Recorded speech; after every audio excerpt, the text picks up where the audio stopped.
जड़े चोर थिला चोरी करिबा तार एभली अभ्यासगत होइथिला जे चोरी छाड़देव बोली जेते चेष्टा कले सुधा ता संभव हेउनथिला। तेणु से थरी जड़े गुरु निकट को गला। गुरु ताकू कहले, बाबू कथाटा कष्ट नुहे, चोरी छाड़िबो बोली निष्पत्ति नहीं एका बेले के छाड़ी दे, देखिबू होइजिबो। चोर कहला, बाबा सेमिति अनेक बार कलिणी किंतु ता संभव हेउ नाही। अभ्यास होई जाइथिबारु चोरी करने मन खलबल होउछि, तेणु आउ किछि बाट बतांतु। गुरु कहले, जदि एमितिका कथा ताहेले चोरी कर, किंतु एबे अतंत आउ गोटी अभ्यास कर। सदाबेले सत कथा कह।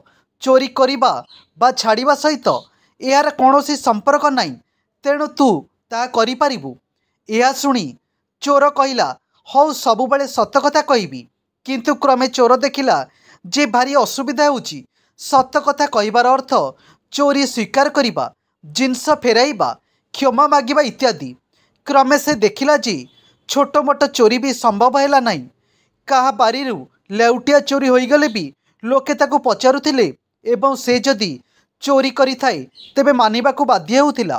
तेणु चोरी करिबार जंजाल बढ़िबारे लागिला। क्रमे से चोरी छाड़िबाकू बाध्य हैला। एपटे सत कहिबार अभ्यास मिसिगलारू से क्रमे भल चरित्र लोकरे परिणत हैला।